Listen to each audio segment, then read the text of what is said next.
a Recapooty and a Fandoogly, as Sydney's grooviest disc jockey of the 1960s, Ward Austin would say. Look, I'm on an OCD, not ACDC, but OCD thing today. The previous video, it doesn't explain properly.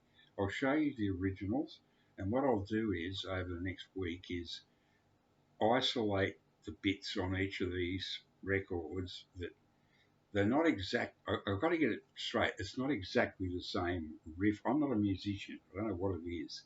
Is it a riff? You know? Dun, dun, dun. Is that a riff? I don't fucking know. It's 3 notes as far as I know, but done with chords. I don't know. I'm not a musician. But now, see, look, last night when I made that other video, I actually was so drunk I fell through the asbestos wall in the toilet. Luckily, there's 2 bits of asbestos sheeting left, the outside one. So if I have to have a desperate shit in the daytime, at least no one will see me on the toilet. Anyway, yeah, as I'm trying to, yes, I'm already half shot, cut, as they say. But here we go. Let's do it. I've got to strike while the iron's hot, as they say. Yes, here it is. Now, Night of Fear. This is my original from late 66, early 67. And the mind-blowing, the disturbance on the B side. Now, I'll keep this one relatively short because, you know, if you could work out what I was talking about in the last video, that will give you an idea. Another thing I've got to mention is that this band was so influential, The Move. People forget them. They seem to think they just go off the radar. They were so important, you know. And they were Brummies from Birmingham or in the area. And these guys are Brummies too, Black Sabbath, Birmingham. So they all knew each other. They all sort of went to each other's gigs, etc. So, you know, all musicians are thieves, thieving mongrels, thieving magpies. There's nothing wrong with that. But this is my OG Black Sabbath.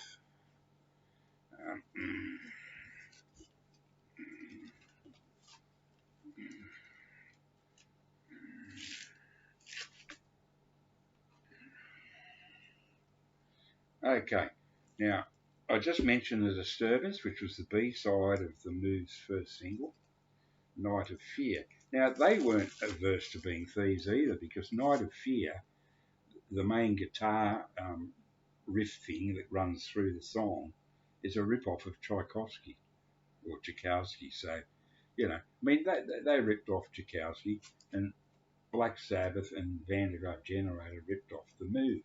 Now, rip-off's probably a bit over the top, but now, track 1, side 1 of Black Sabbath, those opening chords, the rain, the bells, or whatever was going on, you know, the thunderstorm sound, and then it's sort of like Beethoven's Pastoral, you know, like that's one of the first records that blew my mind when I was a kid in the 1950s. I went, God, this isn't Lawrence Welk, this is better.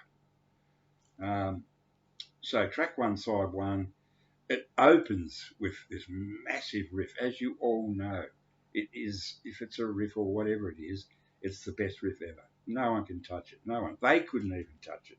They just copied it for the next 40 years on and on.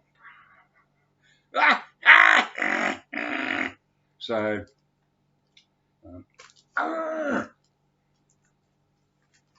and then Van der Graaf Generator, possibly my all-time favourite band.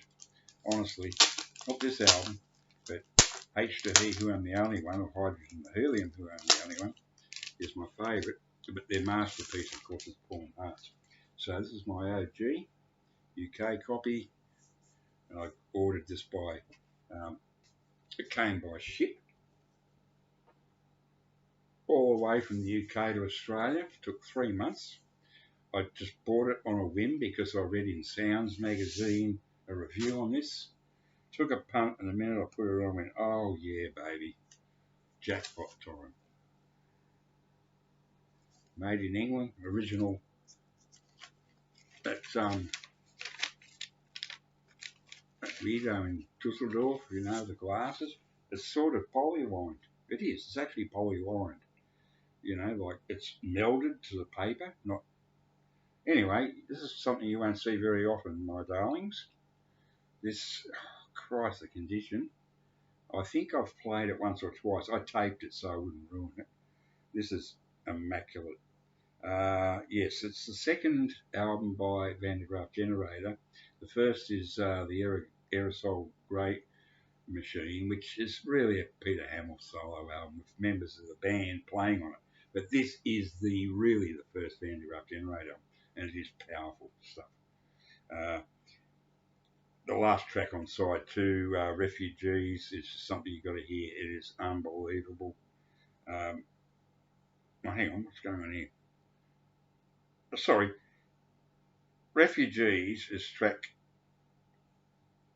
2, side 1. My apologies. First track is Darkness, then Refugees, and then the third track on side 1 is White Hammer. Now, this is something you don't see very often these days. A Mint Minus early Charisma label. The colours are all washed out because I got the thing up too high, but it's a sort of a reddish pink colour. The scroll. This is the Charisma scroll. Then it went over to the more well-known Mad Hatter. So White Hammer. When I heard that was I just went, oh my goodness, it sounds familiar. And of course, I didn't explain well in the last video why it was sounding familiar, because it's definitely got elements near the end of the Disturbance that are reminiscent of the Disturbance. So I'm already half tanked, you know. I went from a beer monster, to a wino, and the alcohol level of wine's like 3 times greater than beer. And you can't even get into a fight when you drink wine because you're so pissed. You just go, oh, what's going on? So there you go. Now, I did that out of order because I was supposed to. I'm already half tanked. It's Australia Day in this fucking shithole called Australia, and all the meth heads are doing their thump, and, you know, as if it's original, you know, and like 5th generation rappers walking around with boom boxes, you know, going, fuck you, fuck the cops. And, how pathetic, eh? Yep. Anyway, sad news is that Van Connor, bass player in the mighty Screaming Trees, has passed away, and it's a shock. He was only 55. My God, Tad and the Screaming Trees, that's the last time I was really into music, was the late 80s, early 90s, and Tad, late 80s, and the Screaming Trees, early 90s. That was a good way to go out with so-called latest music. So I think I've probably missed something there, but Christ, it's turning into a long one. So what I'm going to do is, during this week, I'm going to isolate certain segments of each of these tracks, and I think I can get away with, you know, the YouTube police thing without putting them on the wrong speed or something, by actually just playing a few notes, you know, excerpts from each of these records. I'll do the Disturbance. It's not exactly the same, but once you hear them, you'll go, oh yeah, it's like they've moved it around each time. It's moved a bit. This one was very obvious, and I've got to say that this came first, that came second, and this came last. That's how they say last in Birmingham. Last. Anyway, have a nice day, mate. Aussie, oi, oi.